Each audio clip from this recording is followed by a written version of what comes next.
এই সাইকোলজিক্যাল ফ্যাক্টসগুলো কেউ আপনাকে বলবে না, কিন্তু এগুলো জানলে আপনি কেবল নিজেকেই নয় বরং আপনার চারপাশের মানুষকেও নতুনভাবে চিনতে পারবেন।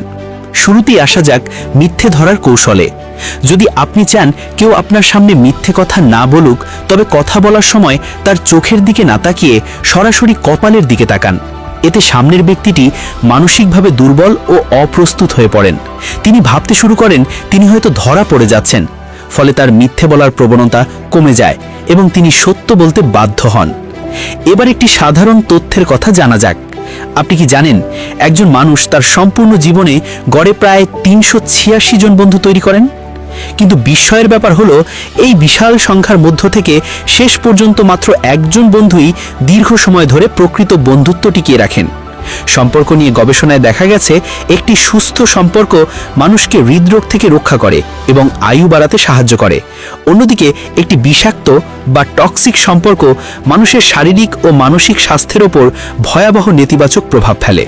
আবার দুঃখের সময় আমরা প্রায়ই শুনি সময় সব ঠিক করে দেয়, কিন্তু মনোবিজ্ঞান বলছে সময় আসলে কিছুই ঠিক করে না, বরং মানুষ সময়ের সাথে সাথে সেই দুঃখ বা বিয়োগ ব্যথাকে সাথে নিয়ে বাঁচতে শিখে যায়। দুঃখটি তার অভ্যাসে পরিণত হয় বলেই মনে হয় সব ঠিক হয়ে গেছে।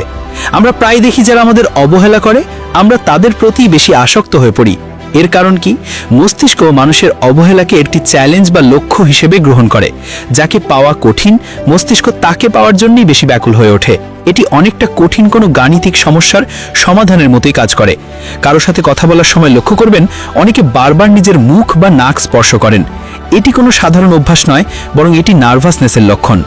অবচেতনভাবেই মানুষ যখন অস্বস্তি বোধ করে বা কোনো বিষয় লুকোতে চায়, তখন সে নিজের মুখমণ্ডল স্পর্শ করতে থাকে।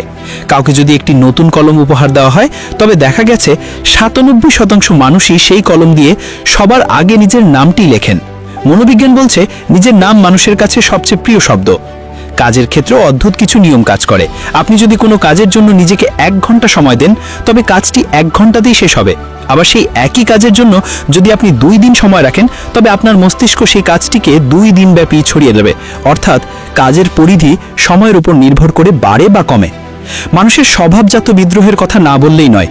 যখনই মানুষের উপর কোনো কড়া নিয়ম চাপিয়ে দেওয়া হয় বা স্বাধীনতা হরণ করা হয়, তখনই মানুষের মনে সেই নিয়ম ভাঙার প্রবল ইচ্ছা জাগে। মনোবিজ্ঞানের ভাষায় একে বলা হয় রিঅ্যাক্ট্যান্স। তাই কাউকে দিয়ে জোর করে কিছু করানো প্রায় অসম্ভব, যদি না সে নিজে থেকে তা করতে চায়। কেনাকাটার সময় আমরা ভাবি আমরা খুব ভেবেচিন্তে সিদ্ধান্ত নিচ্ছি, কিন্তু আদতে আমাদের বেশিরভাগ সিদ্ধান্তই অবচেতন মন দ্বারা নিয়ন্ত্রিত হয়।